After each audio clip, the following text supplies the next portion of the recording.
قرآن کہہ رہا ہے اقیم الصلاۃ لدلوک الشمس۔ پیچھے قرآن نے تذکرہ کیا کہ رسول اللہ صلی اللہ علیہ وسلم پر اتنا زیادہ مشرکین کا دباؤ ہے کہ قرآن کہتا ہے کہ اگر ہم آپ کو ثابت قدم نہ رکھتے تو آپ بھی ان کی طرف مائل ہو جاتے۔ تو ظاہر ہے بہت سخت دباؤ اور جبر ہے آپ کے اوپر، تو ایسے موقع پہ ایسا کام کرنے کی ضرورت ہے جس سے آپ کو ثابت قدمی ملے اور اللہ کا قرب حاصل ہو۔ تو اس کا سب سے بہترین طریقہ قرآن کہتا ہے نماز، یعنی اے نبی صلی اللہ علیہ وسلم آپ نماز کو مضبوطی سے تھامیے تاکہ آپ کو ثابت قدمی ملے، آپ کو اللہ کا قرب ملے، کیونکہ جس اللہ کے لیے کام کیا جا رہا ہے نا، جب تک اس اللہ سے رشتہ مضبوط نہیں ہوگا تو اس کام میں آپ ثابت قدم نہیں رہ سکتے۔ اور اللہ سے رشتہ مضبوط کرنے کا سب سے بڑا ذریعہ نماز ہے، اس لیے قرآن کہتا ہے اقیم الصلاۃ، آپ نماز قائم کیجئے، لدلوک الشمس، سورج کے ڈھلنے کے وقت۔ سورج کب ڈھلتا ہے؟ جب بالکل بلندی پہ جا کے ڈھلنا شروع ہوتا ہے تو ظہر کا وقت شروع ہوتا ہے، الی غسق اللیل، رات کے اندھیروں تک، یعنی اس میں 4 نمازیں آ گئیں۔ سورج جب ڈھلتا ہے نا بالکل بلندی پر ہوتا ہے، تھوڑا سا ڈھلتا ہے ظہر کا وقت، مزید ڈھلان پیدا ہوتی ہے عصر کا وقت، مزید ڈھلتا ہے مغرب کا وقت، اور پھر الی غسق اللیل، سورج تو غائب ہو جاتا ہے مغرب کے بعد، پھر رات کے اندھیرے میں یعنی عشاء کا وقت، وقرآن الفجر، اور فجر کے وقت میں، فجر کی تلاوت کے وقت میں۔ تو قرآن میں اشارہ کر دیا کہ اصل تلاوت کا وقت ہے ہی فجر کا۔ آج بعض اماموں کو ہم نے دیکھا فجر میں بڑی مختصر تلاوت کرتے ہیں، یہ بالکل غلط ہے۔ سنت ہے فجر میں طوال مفصل، یعنی سورہ حجرات سے لے کے سورہ بروج تک کی جو لمبی لمبی صورتیں ان کو تلاوت کیا جائے۔ تو فجر کے قرآن کے وقت بھی آپ نماز قائم کیجئے۔ ان قرآن الفجر، بے شک فجر کا جو قرآن ہے، فجر میں جو تلاوت ہے، کان مشہودا، اس میں حاضر ہوتے ہیں۔ کون حاضر ہوتے ہیں؟ حدیث سے پتہ چلتا ہے فرشتے۔ فجر کا وقت اتنا مبارک وقت ہے جب اس میں امام صاحب قرات کرتے ہیں اور لوگ ہاتھ باندھ کے پیچھے امام کی قرات سنتے ہیں، ایک خاص سکینت نازل ہوتی ہے اللہ کی طرف سے، اور فرشتے بھی اس تلاوت میں نازل ہوتے ہیں۔ صحیح حدیث سے یہ بات ثابت ہے کہ فرشتے جو تبدیل ہوتے ہیں نا، ان کے آنے جانے کا وقت اور فجر اور عصر میں ہے۔ وہ جو فجر میں فرشتے آتے ہیں انسان کی حفاظت کے لیے، لہو معقبات من بین یدیہ ومن خلفہ یحفظونہ من امر اللہ، بہت ساری مخلوق اس کائنات میں ایسی ہے جہاں تک سائنس نہیں پہنچی، اور ہو سکتا ہے قیامت تک پہنچ ہی نہ سکے، وہ انسان کی عقل سے بالاتر ہے وہ مخلوق، اور یہ بھی ممکن ہے پہنچ جائے سائنس ترقی کر کے۔ وہ مخلوق انسان کو نقصان پہنچانے کی کوشش کرتی ہے، تو اس مخلوق سے بچانے کے لیے، جن میں جنات ہیں سر فہرست، ان سے بچانے کے لیے اللہ نے فرشتوں کا انتظام کیا۔ تو حدیث میں آتا ہے صبح و شام، قرآن سے بھی یہ بات ثابت ہے، صبح و شام فرشتوں کی باریاں چینج ہوتی ہیں اور وہ ہماری حفاظت کے لیے اللہ کی طرف سے متعین ہوتے ہیں۔ تو ان کی جو حاضری ہے ان فرشتوں کی، وہ فجر کے وقت میں ہوتی ہے۔ اور یہ بھی حدیث سے ثابت ہے کہ بہت سے فرشتے صرف تلاوت سننے کے لیے زمین پہ اترتے ہیں۔ تہجد کے بارے میں حدیث میں آتا ہے کہ جب کوئی شخص تہجد میں قرآن کی تلاوت کرتا ہے تو فرشتے آنا شروع ہوتے ہیں اور اس کے جو ہے نا لبوں پہ اپنے منہ کو رکھ لیتے ہیں اس کی تلاوت کو چکھنے کے لیے۔ اتنا فرشتوں کو لطف محسوس ہوتا ہے تہجد کی تلاوت میں، اور پھر وہ تانتا بناتے بناتے جو ہے نا ایک دوسرے پہ سوار ہوتے ہوتے آسمان کی بلندیوں تک پہنچ جاتے ہیں۔ تو فجر کی نماز میں بھی یہ فضیلت ہے۔ تو آگے اللہ فرماتے ہیں کہ اللہ نے فجر کی نماز کی فضیلت کو بیان کیا، آگے اللہ فرماتے ہیں وَمِنَ اللَّيْلِ، یہ تو 5 نمازیں ہو گئیں، یہ تو ساری امت پہ فرض ہیں، لیکن رات کے کچھ حصے میں فَتَہَجَّدْ بِهِ کا مطلب اس حصے میں آپ نے تہجد پڑھنی ہے، نافلۃ لک، اے محمد صلی اللہ علیہ وسلم، یہ آپ کے لیے اضافہ ہے۔ کیا مطلب؟ یا تو نبی صلی اللہ علیہ وسلم پہ 6 نمازیں فرض تھیں، یعنی 5 فرض کے علاوہ تہجد بھی فرض تھی، تو اس لیے قرآن نے کہہ دیا کہ امت پہ تو 5 فرض ہیں نافلۃ لک، لیکن یہ تہجد آپ کے لیے اضافی ہے، یعنی آپ پر 6 نمازیں فرض ہیں۔ ایک مطلب تو یہ بھی ہو سکتا ہے۔ اور جو علماء اس کے قائل ہیں کہ نہیں نبی پر تہجد فرض نہیں تھی، تو ان کے نزدیک اس آیت کی تفسیر یہ ہوگی کہ یہ آپ کے لیے ایک اضافہ ہے اللہ کے قرب حاصل کرنے، یعنی 5 نمازیں تو پڑھنی ہی پڑھنی ہے، لیکن آپ اللہ کے قرب کے لیے ایک اضافی چیز بھی آپ کو دی جا رہی ہے تاکہ آپ کے درجات اور زیادہ بلند ہو۔ تو ایسی صورت میں یہ صرف نبی کے ساتھ خاص نہیں ہے، کیونکہ خطاب نبی سے چل رہا ہے، اس لیے اللہ نے کہہ دیا آپ کے لیے اضافہ، ورنہ حقیقت میں پوری امت کے لیے یہ اضافہ ہے۔ آگے اللہ فرماتے ہیں عَسَىٰ أَن يَبْعَثَكَ رَبُّكَ، امید ہے کہ آپ کو آپ کا رب پہنچا دے مقام محمود۔ یہ مقام محمود کیا ہے؟ شفاعت کبریٰ، یعنی تمام پیغمبر نبی کے پاس آئیں گے کہ آپ سفارش سے آغاز کریں، یعنی سفارش کا آغاز آپ سے ہوگا، پھر آپ صلی اللہ علیہ وسلم سفارش کریں گے۔ تو یہ ایک سب سے اونچا مقام ہے جو اللہ قیامت کے دن رسول اللہ صلی اللہ علیہ وسلم کو دے گا، اور جس سے آپ کی تمام پیغمبروں پر فضیلت ثابت ہو جائے گی کہ جب تک آپ کی طرف سے شفاعت کی ابتدا نہیں ہوگی کوئی اور پیغمبر سفارش نہیں کریں گے. تو اللہ نبی صلی اللہ علیہ وسلم کو تسلیاں دے رہا ہے کہ یہ مشرکین کا جو آپ کے اوپر بے پناہ دباؤ ہے، جبر ہے، آپ اس میں تسلی رکھیے، آپ نماز قائم کریں اور تہجد کی پابندی کریں، اللہ نے آپ کو بہت بڑا آگے چل کے مقام دے. تو چونکہ نبی صلی اللہ علیہ وسلم بھی بشر تھے نا، مشرکین کے دباؤ کی وجہ سے آپ بھی ایک پریشانی میں آتے تھے، تو اس لیے اللہ آپ کو ثابت قدم رکھنے کے لیے آپ صلی اللہ علیہ وسلم کو یہ خوشخبریاں سنا رہا ہے کہ آپ نے اپنا اس عمل کو فوکس کرنا ہے، نماز اور تہجد کو، تاکہ آپ کا اللہ سے قرب رہے. اور اللہ آپ کو خوشخبری دے رہا ہے کہ امید ہے آپ کا رب آپ کو بہت بڑے مقام تک پہنچا دے. رہا مسئلہ مشرکین کی دھمکیوں کا کہ یہ پوری کوشش کر رہے ہیں کہ آپ کو مکہ سے نکال دیں، تو ہم نے تو بتا دیا کہ یہ خود بھی نہیں پنپ پائیں گے، لیکن آپ نے اللہ سے کیا دعا مانگنی ہے؟ وَقُلْ رَبِّ، کہہ دیجئے اے میرے رب، ادخلنی مدخل صدق، مجھے مکہ میں داخل کیجئے مرغوب داخلہ، اچھا داخلہ، اور مجھے مکہ سے نکالیے بھی اچھے طریقے سے، یعنی اچھا نکلنا ہو میرا، ایسا نکلنا جس کے نتائج اچھے ہوں. اس میں اشارہ ہے کہ آپ صلی اللہ علیہ وسلم کو مکہ سے نکالنے پر مجبور کیا جائے گا، اور ایک وقت آئے گا کہ آپ مکہ سے نکلیں. تو اللہ اپنے حبیب صلی اللہ علیہ وسلم کو پہلے سے دعا سکھا رہے ہیں کہ آپ اللہ سے دعا مانگے، اللہ جب میں نکلوں تو میرا داخلہ بھی اچھے طریقے سے ہو اور میرا نکلنا بھی اچھے طریقے سے ہو، یعنی پسندیدہ نکلنا ہو. سوال پیدا ہوتا ہے نکلنے کا عمل تو پہلے ہے اور مکہ میں داخلے کا عمل بعد میں، تو نکلنے کا تذکرہ پہلے ہونا چاہیے کہ اللہ مکہ سے مجھے اچھی طریقے سے نکال، اور مکہ میں مجھے داخل بھی اچھے طریقے سے کرنا. تو داخلے کا تذکرہ پہلے کیوں؟ تو اس میں بلاغت کا ایک نقطہ ہے کہ پیغمبر کا بنیادی مقصد وہ ہدف ہے جو پیغمبر دنیا میں لے کے آئے ہیں، تو اس کی آغاز تو مکہ سے کرنا ہے جس میں آپ کو بھیجا گیا، جو ابراہیم علیہ السلام کا شہر ہے، جہاں بیت اللہ ہے، اسلام کا مرکز تو اس جگہ سے بننا ہے. تو اس جگہ سے اگر نکالنا ہی مقصد ہے تو یہ جگہ تو رہ گئی نا پھر جو ابراہیم علیہ السلام کا مرکز اور ابراہیم علیہ السلام کی دعائیں تھیں. تو اس لیے اصل مقصد تو یہ کہ مکہ میں داخل میں اچھے طریقے سے ہوں، جو پیغمبر کا مقصد تھا دنیا میں آنے کا، مکہ فتح کر کے داخل ہوں، یہاں مجھے غلبہ ملے، اور یہاں میرا جب داخلہ ہو تو ایسا داخلہ جس کو میں پسند کروں.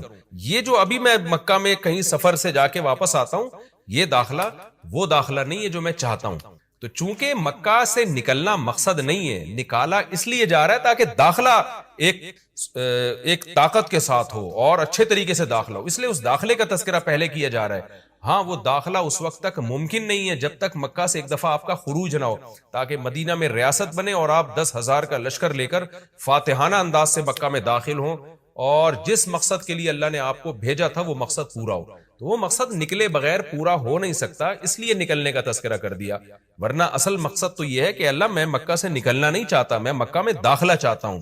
داخلہ ایسا ہونا چاہیے مدخل صدق، سچا مرغوب داخلہ ہونا چاہیے. چنانچہ اللہ نے آپ کی دعا قبول کی، اور جب نبی مکہ میں داخل ہوئے نکلنے کے بعد تو کیسا بہترین آپ نے کا داخلہ ہوا کہ 10,000 کا لشکر لے کر آپ گئے، اور مشرکین مکہ آپ سے معافی کی بھیک مانگ رہے. تو یہ مکی آیتیں اس وقت تو ظلم کے پہاڑ توڑے جا رہے تھے، لیکن پیغمبر سے اس طرح کی دعائیں کروائی جا رہی تھی.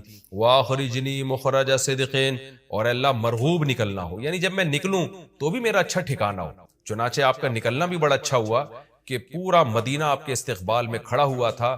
اور طلع البدر علینا من ثنیۃ الوداع، یہ جو ترانے ہیں یہ مدینہ کی بچیاں آپ کے استقبال میں پڑھ رہی تھی. تو آپ کا نکلنا بھی اچھا ہوا، یعنی مدینہ میں داخلہ جو مکہ سے نکل کے، اور پھر جو مکہ میں آنا وہ تو اس سے بھی زیادہ عزت اور شان کے ساتھ ہوا.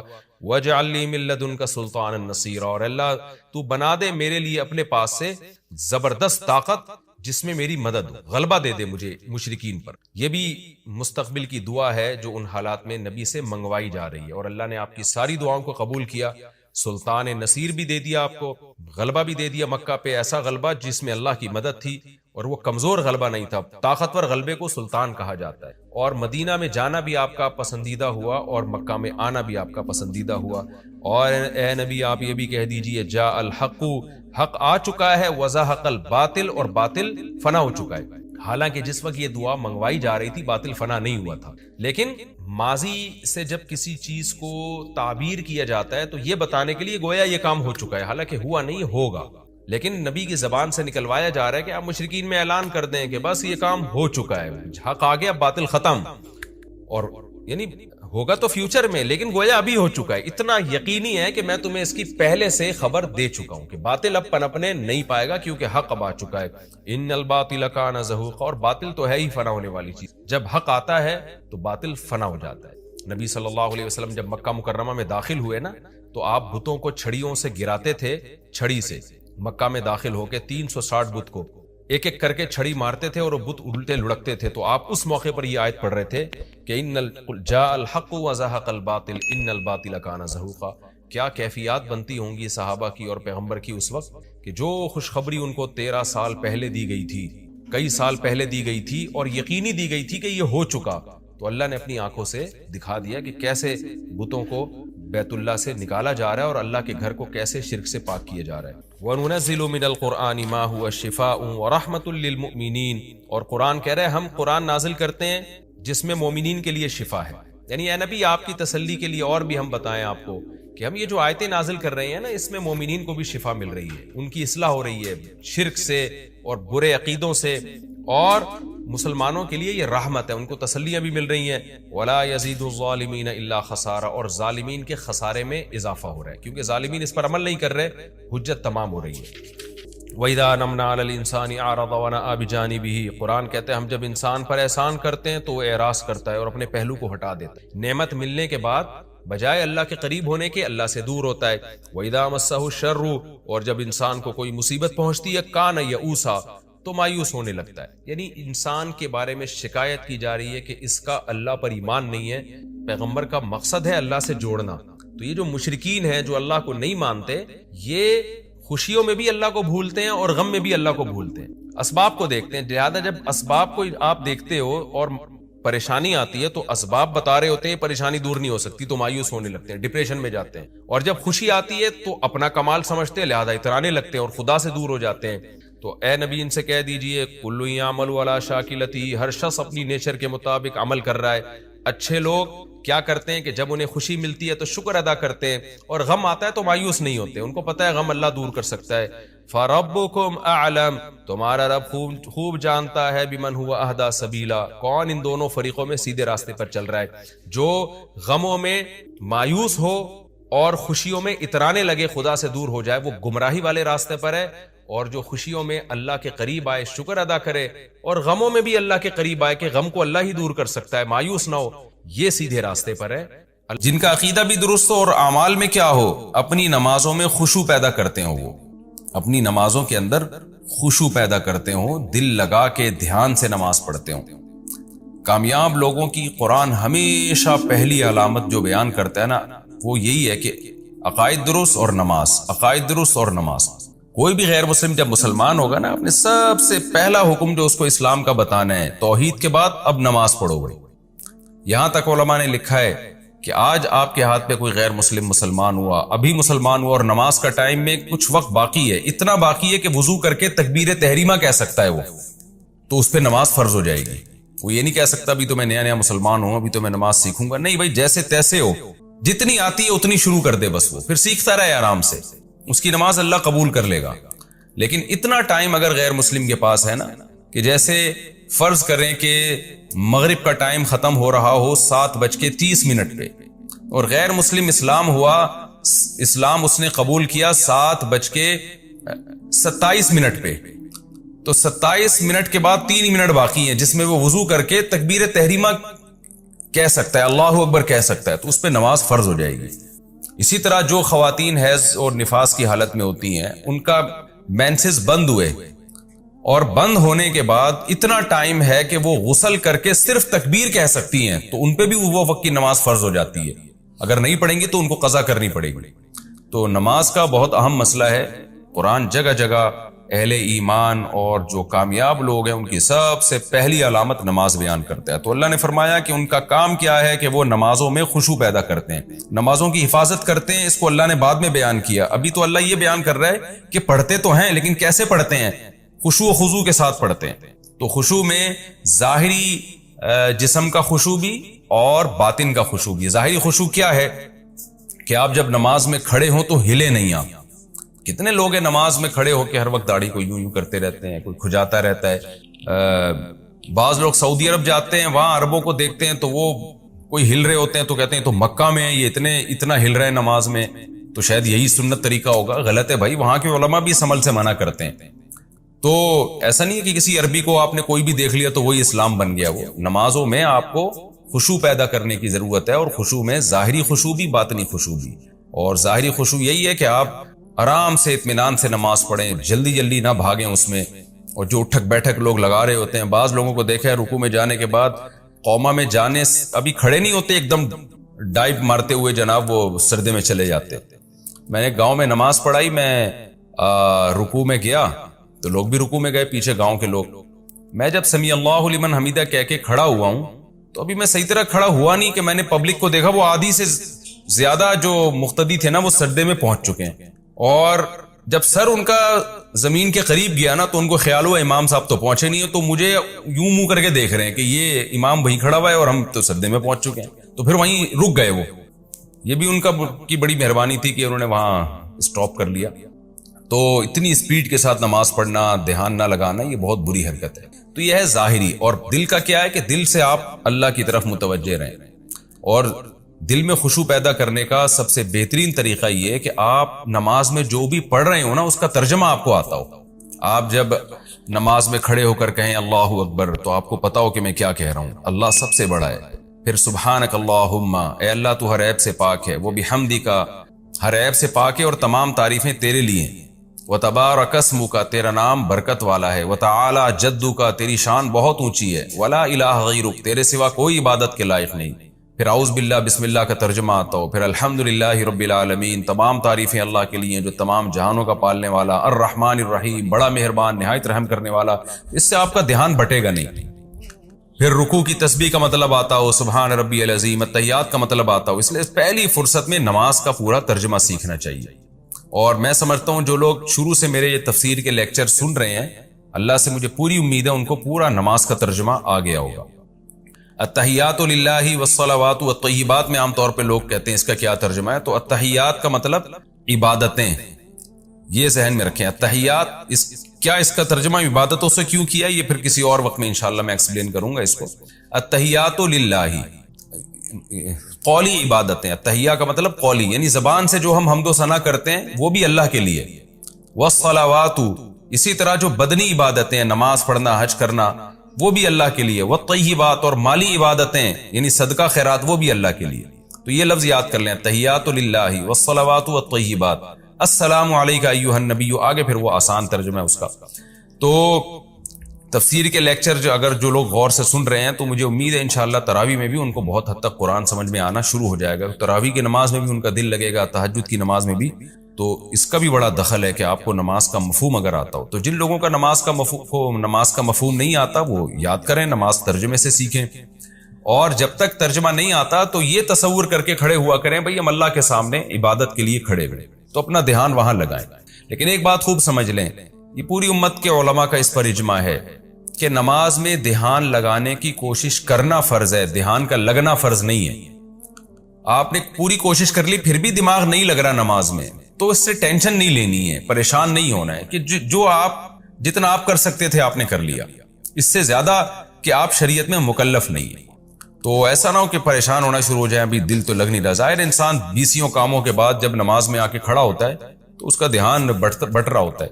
اور علماء نے یہ بھی بیان کیا ہے کہ نماز سے پہلے جو اللہ نے سنتیں رکھی ہیں نا، فرض نماز سے پہلے، اس میں ایک بڑی حکمت یہی ہے کہ سنتوں کی وجہ سے آپ کا دھیان جو ادھر ادھر گیا ہوا ہے نا وہ بٹ کے سنتوں میں نماز کی طرف کچھ آ جائے گا، اللہ کی طرف. پھر جب آپ فرض کریں گے تو مکمل دھیان آپ کو نصیب ہوگا. ڈائریکٹ آ کے فرض کی نیت باندھ لیں گے تو پتہ نہیں کیا کیا مسائل لے کے انسان آیا ہوا ہوتا ہے اور وہ اسی طرح سے نماز میں نیت باندھ لیتا ہے، تو پھر دل نہیں لگتا اس کا نماز میں. تو اللہ نے اہل جنت کی پہلی علامت بیان کی کہ وہ نمازوں میں خشوع پیدا کرتے ہیں. پھر فرمایا والذین هم عن اللغو معرضون، یہ وہ لوگ ہیں جو لغویات سے اعراض کرتے ہیں، فضول باتوں سے بچتے ہیں. لغو کسے کہتے ہیں؟ لغو کا اصل ترجمہ ہے غیر مفید، وہ چیز جس کا کوئی فائدہ ہی نہیں ہے. اب نقصان ہے یا نہیں؟ تو کچھ چیزیں ایسی ہیں جو فائدہ تو نہیں ہوتا لیکن نقصان بھی نہیں ہوتا، تو وہ بھی لغویات میں داخل ہیں.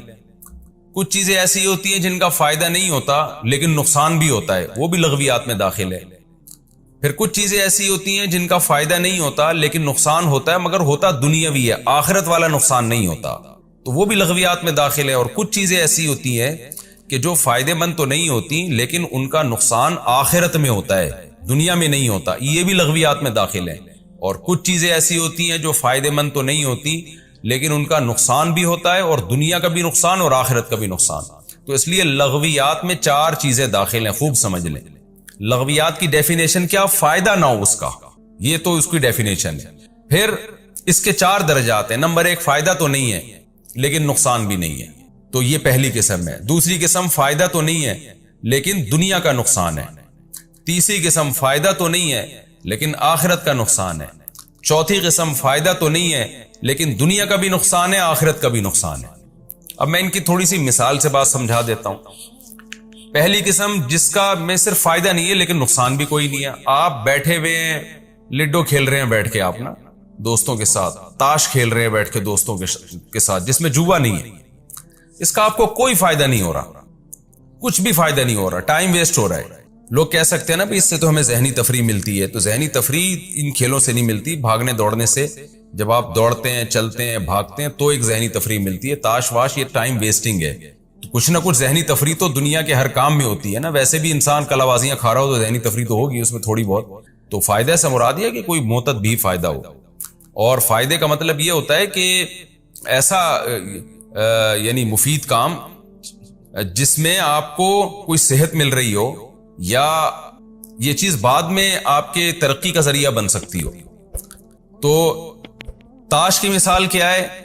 ٹائم ویسٹنگ، کچھ بھی حاصل نہیں ہو رہا، لڈو کھیل رہے ہیں بیٹھ کے، یا تو بیگم کے ساتھ کھیل رہے ہو نا، گھر والوں کے ساتھ کھیل رہے ہیں، اس سے بیوی بچوں میں محبت بڑھتی ہے، لوگ بچے سمجھتے ہیں کہ ہمارے ابو کچھ ہمارے ساتھ جو ہے نا لائف کو گزار رہے ہیں، کچھ ہمارے بھی کھیل میں شریک ہو رہے ہیں، تو وہ ایک مصلحت ہے، وہ تو پھر مفید لغو کہلائے گا، پھر وہ لغو کہلائے گا ہی نہیں، بلکہ وہ تو ایک مفید کام ہے، ریلیشن کو مضبوط کر رہے ہیں۔ لیکن نارملی ایویں دوستوں کے ساتھ بیٹھے ہوئے ہیں جس کا کوئی فائدہ نہیں ہے، تو یہ کام کہلائے گا غیر مفید، لیکن اس میں گناہ بھی نہیں ہے۔ اگر آپ نماز ضائع نہیں کر رہے، اگر آپ کوئی یعنی شریعت کی کوئی لازم حکم ہے اس کو نہیں توڑ رہے، بیوی بچوں کے حقوق ادا کر رہے ہیں، مخلوق کے حقوق ادا کر رہے ہیں، تو پھر ویسے ہی ٹائم گزارنے کے لیے آپ بیٹھے ہوئے ہیں، تو یہ کام غیر مفید کہلائے گا، لغو کہلائے گا، مگر اس میں گناہ نہیں ہوگا آپ کو۔ زیادہ سے زیادہ یہ کہا جائے گا ٹائم ویسٹ کر رہا ہے۔ اور جو اللہ نے اہل جنت کی، اعلیٰ درجے کے جنتیوں کی جو علامتیں اللہ نے بیان کی ہیں، وہ علامتیں اس میں نہیں پائی جاتی ہیں، تو اتنی ملامت تو کی جائے گی لیکن گناہ نہیں ہوگا اس میں۔ تو جیسے کہ بہت سے لوگ ایسے کام کر رہے ہوتے ہیں، کرکٹ کے میچ دیکھ رہے ہیں سارا دن بیٹھ کے، اب وہ کہتے ہیں ہم جو ہے نماز کے ٹائم پہ تو نماز پڑھ لیتے ہیں، لیکن سارا دن بیٹھ کے اپنے ٹائم کو ویسٹ کر رہے ہوتے ہیں۔ تو اللہ نے ایسے لوگوں کو ایک برے طور پہ بیان کیا ہے کہ لغویات سے جو اہل ایمان لوگ ہیں، جو کامل درجے کے مومنین لوگ ہیں، جو واقعی حقیقی کامیاب ہیں، وہ یہ فضول چیزوں سے اوائڈ کرتے ہیں، اجتناب کرتے ہیں۔ ہم نے دیکھا ہے تبلیغ میں جو لوگ وقت لگاتے ہیں، 4 مہینے لگا لیے اور زیادہ ٹائم لگا دیا، تو آٹومیٹیکلی ان کو ان لغویات سے نفرت ہو جاتی ہے۔ میں کیوں، وہ پاگل سارا دن ٹی وی میں وہ کرکٹ کھیل رہا ہے بیٹھ کے، اس کے یعنی ٹیلی ویژن اس کے چینل کو دکھا رہا ہے، وہ پاگل ہے، میں تھوڑی پاگل ہوں، مجھے کیا ملے گا اس کا سارا دن بیٹھ کے میچ دیکھتا رہوں میں؟ ذہنی تفریح کے لیے تو 1 آدھ گھنٹے کا کوئی کلپ دیکھ لینا بھی کافی ہے، تو 1 گھنٹہ تو میں نے زیادہ بول دیا، کوئی 10-15 منٹ کا کوئی پروگرام دیکھ لینا بھی کافی ہے جس میں کوئی گناہ کی چیز نہ ہو۔ یہ جب ہے جب اس کو لغو مانا جائے، ورنہ کرکٹ میں تو آج بہت سارے منکرات بھی شامل ہو گئے ہیں۔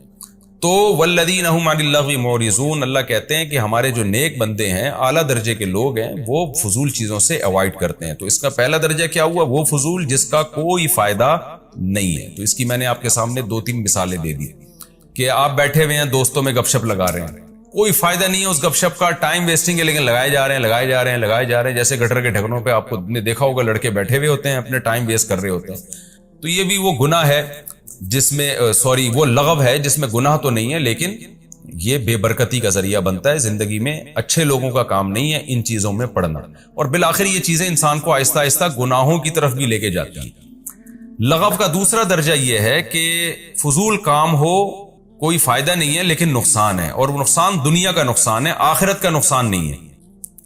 مثال کے طور پر آپ بے تحاشا چائے پی رہے ہیں، آپ بے تحاشا سگریٹ پی رہے ہیں، تو سگریٹ ایک اختلافی مسئلہ ہے، ہماری رائے کے مطابق گناہ نہیں ہے، مکروہ ناپسندیدہ ہے۔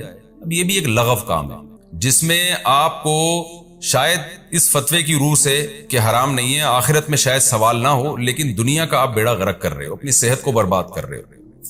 چائے بلا وجہ کی صبح شام پی پی کے آپ نے اپنے معدے کی ایسی کی تیسی کر دی ہے۔ بہت سارے لوگ ہمارے ایسے بھی فضول کام کر رہے ہوتے ہیں جو ہیں بھی فضول۔ کثرت کی بات کر رہا ہوں چائے کی، نارملی جو یہ چونکہ ڈاکٹروں کا ٹاپک ہے میں اس میں بھی بیچ میں نہیں گھسنا چاہتا، لیکن کثرت سے چائے پینا، سگریٹ کثرت سے پینا اور اس طرح کے بہت سارے الٹے الٹے کام ہم کر رہے ہوتے ہیں جن کا کوئی فائدہ نہیں ہے، بلکہ دنیا میں ان کا نقصان ہے، آخرت میں فتوے کی روح سے تو ٹھیک ہے کہ کوئی گناہ نہیں ہے، اس لحاظ سے کہا جا سکتا ہے کہ اللہ تعالیٰ کو یہ قیامت میں سوال نہیں پوچھیں گے تم نے 2 کے بجائے 6 کپ چائے کیوں پی، یا یہ کام تم نے کیوں کیا۔ تو آخرت میں تو قرآن کے الفاظ کے ان تجتنبوا کبائر ما تنہون عنہ نکفر عنکم سیئاتکم، بڑے بڑے گناہوں سے بچ گئے تو چھوٹی موٹی خطائیں معاف کر دوں گا میں۔ تو آخرت کے معاملے میں تو اللہ کی رحمت اللہ کے غضب پہ غالب ہے، لیکن ہاں کوئی اتنی سگریٹ پی رہا ہے کہ یقینی طور پر اس کو نقصان ہونا شروع ہو جائے تو پھر آخرت کا بھی نقصان ہوگا، یا کوئی اتنی چائے کافی پینا شروع کر دے کہ ڈاکٹر کہہ رہے ہیں بھائی تیرا بیڑا غرق ہو رہا ہے اور پھر بھی نہیں چھوڑ رہا، تو پھر یہ چونکہ دنیا میں یقینی ضرر ہو رہا ہے نا، تو پھر آخرت میں بھی نقصان ہوگا اس کو۔ تو بہرحال کچھ کام ایسے ہوتے ہیں جن کا دنیا میں ہمیں نقصان ہوتا ہے۔ آپ زیادہ پیسے کما سکتے تھے دنیا کے لیے، لیکن آپ ٹائم ویسٹ کر کے نہیں کما رہے، تو آخرت کا اس لحاظ سے نقصان نہیں ہے کہ اللہ آپ سے سوال نہیں کرے گا تو نے اتنا پیسہ کیوں کمایا، اتنا کیوں نہیں کمایا، لیکن دنیا میں نقصان ہوگا، لوگوں کے تانے ملیں گے آپ کو اور لوگ الٹی الٹی باتیں کریں گے آپ کے بارے میں اور سست کے تانے ملیں گے آپ کو۔ تو ایسے بہت سارے کام ہیں جن میں ہمیں کرنے سے دنیا کا نقصان ہوتا ہے مگر آخرت کا نہیں ہوتا۔ آخرت کے نقصان کا مطلب یہ ہے کہ سزا نہیں ملے گی آخرت میں، لیکن یہ والا آخرت میں نقصان ہوتا ہے کہ آپ دنیا کے نقصان سے بچ کے آخرت میں بھی اونچے درجات حاصل کر سکتے تھے، ان درجات سے آپ محروم ہو جائیں گے۔ بہرحال جیسے ایک آدمی زیادہ پیسہ کما سکتا تھا تو زیادہ صدقات و خیرات کرتا، اب دنیا میں زیادہ پیسہ نہیں کما رہا سستی کی وجہ سے، تو آخرت میں یہ نقصان تو ہوا کہ اس کی ترقی نہیں ہوگی جتنی مالداروں کی ہو رہی تھی، صدقات و خیرات کا ثواب اس کے اعمال میں نہیں ہوگا، یہ نقصان تو ہوگا، لیکن میری مراد نقصان سے یہ کہ اس کو سزا ملے، تو سزا نہیں ملے گی اس کو قیامت کے دن۔ تو جب میں کہہ رہا ہوں نا کہ آخرت میں نقصان نہیں ہوگا، اس نقصان سے میری مراد ہے جہنم میں نہیں ڈالا جائے گا، اس کو سزا نہیں ملے گی، باقی جنت کی ترقیوں میں جو نیچے آئے گا وہ نقصان تو ہے، تو یعنی ترقی کے لحاظ سے جو نیچے آئے گا۔ تو دوسرا درجہ کیا ہوا؟ وہ کام آپ کر رہے ہیں لغو میں جس میں دنیا کا کوئی فائدہ نہیں ہے لیکن بلکہ دنیا کا نقصان ہے، تو یہ لغو جو ہے یہ بھی اہل ایمان اس سے بھی اجتناب کرتے ہیں۔ تیسرا اس سے اوپر کا درجہ کیا ہے کہ وہ لغو کام کرتے ہیں جس سے دنیا میں تو نقصان نہیں ہو رہا لیکن آخرت میں نقصان ہو رہا ہے۔ تو یہ تمام حرام کام، رشوت لے کے پیسے کما رہے ہو آپ، اور جو مختلف طریقوں سے آپ ناجائز، یا فرض نماز چھوڑ کر آپ کسٹمر کے پاس بیٹھے ہوئے ہو تاکہ کسٹمر کا رش ہے تو پیسہ زیادہ کما رہے ہو، تو یہ وہ چیز ہے جس سے دنیا تو آپ کو حاصل ہو رہی ہے لیکن آخرت کا بیڑا غرق ہو رہا ہے، تو یہ چیز بھی لغو میں داخل ہے۔ اور چوتھا وہ کام جس سے آخرت بھی جا رہی ہے دنیا بھی جا رہی ہے اور اس کا فائدہ بھی نہیں ہے، تو تمام کام جس سے دنیا بھی جا رہی ہے وہ تمام گناہ، بہت سے نشہ کرتے ہو آپ، چرس پیتے ہو، آئس لیتے ہو، ہیروئن پیتے ہو، یہ دنیا کا بھی بیڑا غرق اور آخرت کا بھی بیڑا غرق۔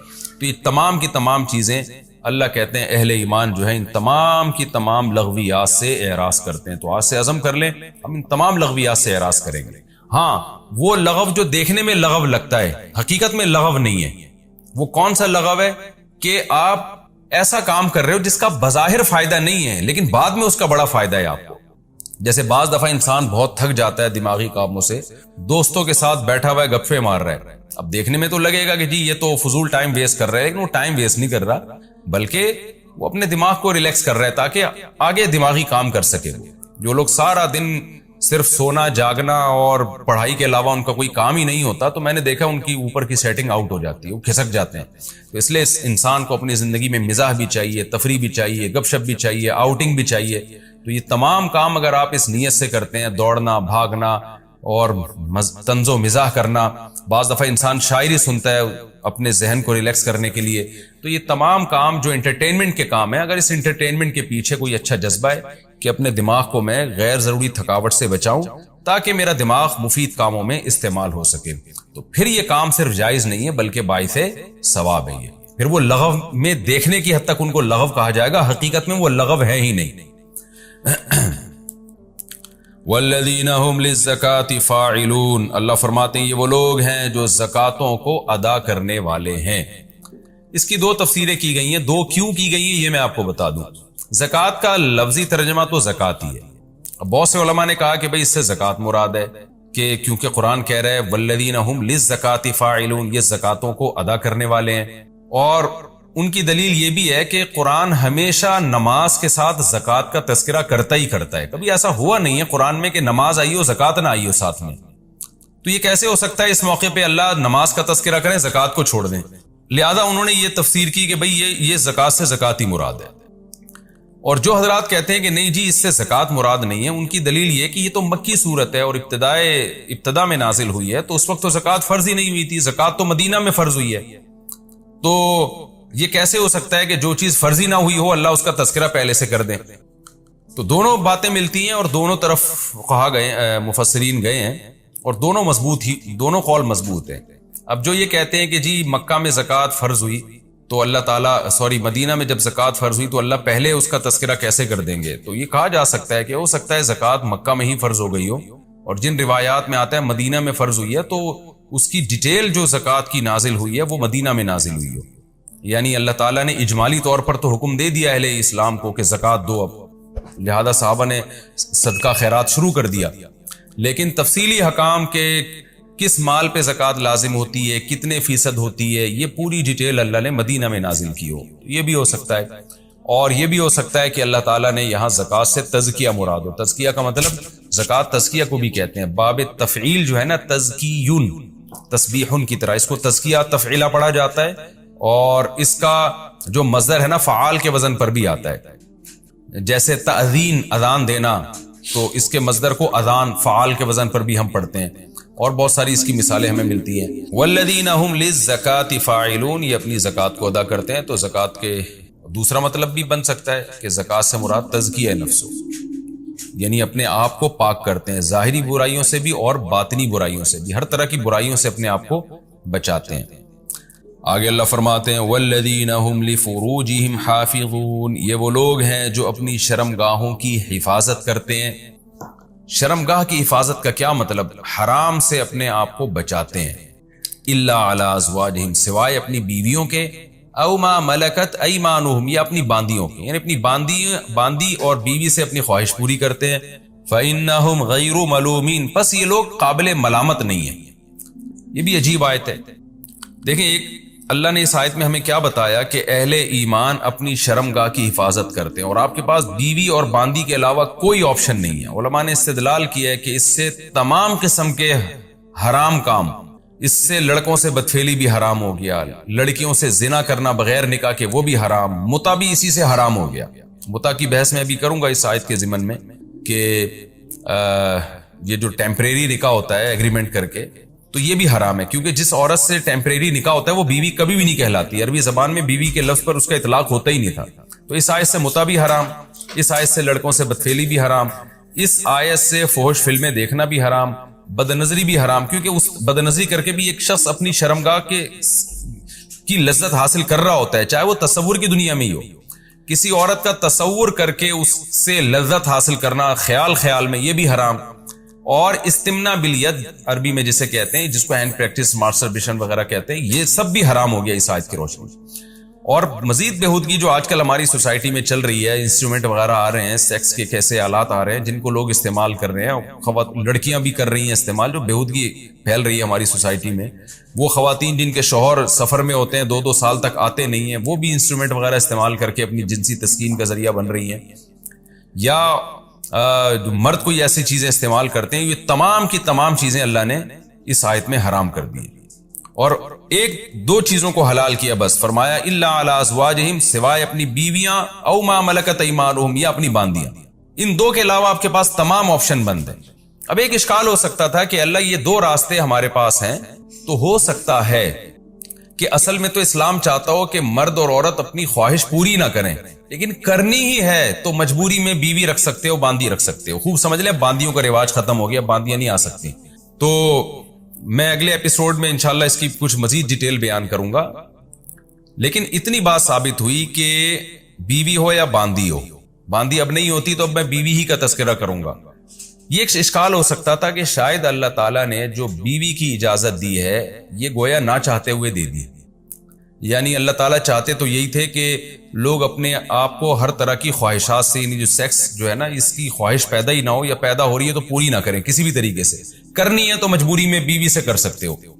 لیکن آگے اللہ نے فرما دیا فَإِنَّهُمْ غَيْرُ مَلُومِينَ، کہ یہ لوگ قابل ملامت نہیں ہیں. کیا مطلب؟ یہ میں تمہیں مجبوری میں اجازت نہیں دے رہا کہ اپنی زوجہ کے پاس جا سکتے ہو، بلکہ میں تمہیں بتا رہا ہوں زوجہ کے پاس جانے والا قابل ملامت نہیں ہے بالکل. تو مقصد یہ کہ جو ناجائز ہے اس سے اجتناب کرو، اور جو حلال ہے وہ کسی مجبوری میں جائز نہیں ہے، بلکہ وہ تو تمہارے لیے پیدا کیا گیا ہے، تو وہ قابل ملامت نہیں ہے. کیونکہ اللہ کو معلوم تھا کہ جب مسلمان قوم حرام سے بچے گی یا نیک صالح لوگ حرام سے بچیں گے تو عین ممکن ہے یہ کثرت سے بیویاں رکھنا شروع کر دیں کہ بھئی ہم حرام کی طرف تو جا نہیں سکتے، تو ہم زیادہ باندیاں رکھتے ہیں یا بیویاں رکھتے ہیں. تو ہو سکتا ہے برے لوگ ان کو تانا دینا شروع کر دیں کہ کام تو تم بھی وہی کر رہے ہو جو ہم کر رہے ہیں، ہم حرام سے عیاشی کر رہے ہیں اور تم بھی عیاشی کر رہے ہو حلال کا لیبل لگا کے، تو تم بھی ہو ہمارے جیسے ہی، یعنی خواہش تو تم بھی پوری کر رہے ہو نا. چلو ہم گرل فرینڈ رکھ لیتے ہیں، تم بیویاں رکھ رہے ہو، تو دونوں میں ہوتا تو ایک سیکشول ڈیزائرز ہی پوری ہوتی ہے نا. تو اللہ نے فرما دیا کہ نہیں، بیوی کا معاملہ ایسا ہے، باندیوں کا معاملہ ایسا، فَإِنَّهُمْ غَيْرُ مَلُومِينَ، یہ لوگ قابل ملامت نہیں ہے. تو یہ تانا نہیں دیا جا سکتا کہ جو زیادہ بیویاں رکھ کے اپنی خواہش پوری کر رہا ہے کہ وہ بھی تو خواہش ہی پوری کر رہا ہے نا، عیاشی کر رہا ہے. تو اللہ کہتے ہیں میری طرف سے ان کو تانا دینے کی پرمیشن نہیں ہے، وہ جائز کام کرنے اور جائز. میاں نے کوئی آرڈر ایسا دیا ہے کہ جب بھی وہ حکم ہماری طرف متوجہ ہو تو اللہ کی طرف سے یاد دہانی کا انتظام ہو؟ کوئی ایسا آرڈر ہے؟ ہم پہ زکوٰۃ اللہ نے فرض کی، یاد دہانی کا کوئی انتظام کیا اللہ کی طرف سے؟ علماء تو بتا رہے ہوتے ہیں، لیکن کوئی اسپیسیفک کوئی اعلان ہے، اناؤنسمنٹ ہے اللہ کی طرف سے کہ لوگوں زکوٰۃ دینے کا ٹائم آ گیا ہے؟ کوئی اناؤنسمنٹ ہے؟ اللہ میاں نے رمضان کے روزے فرض کیے اور کہا جو روزے نہیں رکھتا وہ میرا شکر گزار نہیں ہے، لیکن کوئی اناؤنسمنٹ ہے اللہ کی طرف سے؟ ہلال کمیٹی کی طرف سے تو اناؤنسمنٹ ہوتی ہے، لیکن اللہ اس کا ذمہ دار نہیں ہے. کوئی آرڈر ایسا نہیں ہے اسلام کا کہ جس میں اللہ کی طرف سے اناؤنسمنٹ ہوتی ہو. یاد دہانی علماء کی طرف سے ہوتی ہے، وہ بھی اللہ کے حکم پہ کر رہے ہوتے ہیں، لیکن وہ اناؤنسمنٹ کے متعین الفاظ، سلیکٹڈ الفاظ، مخصوص وقت، وہ کسی عبادت میں نہیں ہے. تو اللہ کو اپنے بندوں سے نماز ایسی مطلوب ہے، پیدا ہوا تو کان میں اذان حی علی الصلاۃ، اور جہاں بلوغت کی دہلیز کے قریب پہنچتا ہے چاروں طرف نماز کے وقت مسجد میں حی علی الصلاۃ کی صدائیں گونجنا شروع ہو جاتا. کیسی عجیب عبادت ہے بھائی. اللہ میاں یہ بھی تو کہہ سکتے تھے کہ اے نبی آپ ان لوگوں کو بتا دیں کہ تم پر 5 وقت کی نمازیں فرض ہیں اور یہ ٹائم ہے، جب آپ دنیا سے جائیں گے تو ان کو پتا ہوگا، پھر آگے علماء بتا دیں گے. یہ بھی تو ہو سکتا تھا نا. فجر کی اذان میں حی علی الصلاۃ حی علی الصلاۃ، اور کیسے الفاظ ہیں. 1400 سال گزر گئے، کسی مفتی نے فتویٰ دیا کہ اب چونکہ ہم سب عادی ہو گئے، ہمیں پتہ چل گیا ہے کہ اللہ کے کیا چاہ رہا ہے، اب اذان بند کر دو. کوئی ایک فتویٰ دے سکتا ہے؟ یا کوئی اٹھ کے کہے کہ مؤذن سے جا کے گلا پکڑ لے، ابے تو نے کل بھی بولا تھا حی علی الصلاۃ، پرسوں بھی بولا تھا حی علی الصلاۃ، بس سمجھ میں آ گیا ہمارے، اب ہم الارم لگا کے سو جائیں گے، جس نے آنا ہوگا آ جائے گا، نہیں آنا ہوگا نہیں آئے گا. مؤذن مان لے گا آپ کی بات؟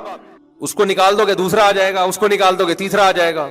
آپ عصر کے ٹائم پہ بولو گے بھائی ہمیں پتہ چل گیا حی علی الصلاۃ حی علی الفلاح، بس ٹھیک ہے نا، ہم باپ دادا سے سنتے آ رہے ہیں، ہمارے ابا بھی سنتے آ رہے ہیں، اب ہمیں پتہ چل گیا کہ ابھی 5 بجے عصر کا ٹائم ہے، بس ختم، ٹھیک ہے ہم آ جائیں گے، اب تو گھڑیاں ہیں ویسے بھی. کوئی مفتی اس کو جائز کہے گا؟ پوری دنیا میں کسی بھی مسلک کا ہو، بولیں گے بھائی یہ تو اللہ نے مؤذن کے ذمے لگا دیا ہے، یہ تو لگا دیا ہے. اس سے جماعت کی اہمیت بھی پتہ چلتی ہے. آج یا تو نماز پڑھتے نہیں ہیں، پڑھتے ہیں تو ہر آدمی اخپل طریقے سے پڑھ رہا ہے، گھروں میں پڑھ رہے ہیں. جی فجر میں تو اللہ نے الگ سے لفظ بڑھا دیا الصلاۃ خیر من النوم، نماز نیند سے بہتر. صدیوں سے یہ، اور اتنا سا جملہ کہلوانے کے لیے بھی تمہید کتنی لمبی ہے.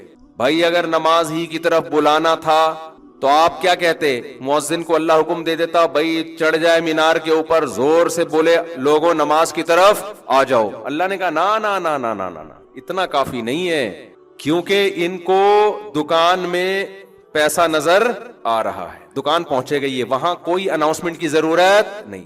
دفتر پہنچ جائے گا، پتہ ہے نہیں پہنچا تو باس نکال دے گا. جب اس کی شادی ہوگی رخصتی کے لیے پہنچ جائے گا، اس کے لیے اس کو سسرال کی طرف سے حی علی رخصتی، حی علی سسرال کی ضرورت بولو نہیں، وہاں پہنچ جائے گا. ان چیزوں کے لیے موٹیویشن کی ضرورت نہیں ہے. اللہ کو پتا ہے کہ اس کے دماغ میں شیطان نے یہ بات ڈال دی ہے کہ یہ نیند قربان کر کے آئے گا تو نیند بھی قربان ہوگی اور پیسے بھی نہیں ملیں گے. مسجد میں جاؤں گا, ہو سکتا ہے کوئی ٹوٹی پھوٹی سی گاؤں کے دیہات کی مسجد ہو, وہاں ٹوٹے پھوٹے سے امام صاحب ہو. کلینک میں جاؤ تو ایسے خوبصورت سے ڈاکٹر نظر آتے ہیں وہاں, ڈیسنٹ قسم کے. یونیورسٹی میں جاؤ, ایسے پڑھے لکھے ڈیسنٹ قسم کے پروفیسر نظر آتے ہیں. ان سے ملیے, یہ ہیں پروفیسر خورشید احمد, اچھے لگ رہے ہوتے ہیں. یونیورسٹی کا ماحول کیسا اچھا ہوتا ہے, آج کل تو زیادہ ہی اچھا ہو گیا ہے. ایئرپورٹ پہ جاؤ, یہ آفیسر صاحب ہیں, یہ فلاں ہیں. اسٹیشن پہ نہیں جاؤ, مشورہ دے رہا تھا, لیکن فی الحال وہاں نہیں جاؤ. جب حالات صحیح ہو جائیں گے پھر مثال دوں گا. اسٹیشن پہ جاؤ, ہر جگہ آپ کو ایک اچھا سا. مسجد میں کیا ہوگا, وہی بیچارہ آڑا ترچھا سا غریب سا امام, وہ کھڑا ہوا ہوگا. آپ کو یہ کہ یار میں 21ویں گریڈ کا آفیسر ہوں, اس کو اپنا باپ بنا کے آگے کھڑے کروں اور اس کے پیچھے میں ہاتھ باندھ کے کھڑا ہو جاؤں. اور کیا کرے گا یہ, وہی فجر میں چند صورتیں پڑھے گا, پھر رکوع, پھر سجدہ, سلام پھیرو اور گھر چلے جاؤ. تو یہ کیا ہوا ہے, اس میں کیا ہے, کیا ملا مجھے اس سے؟ ظہر کے وقت میں تو بزنس کا ٹائم ہوتا ہے, عصر کے وقت میں تو دکان پہ اور زیادہ رش ہوتا ہے, اس کو بند کر کے مسجد میں جانا.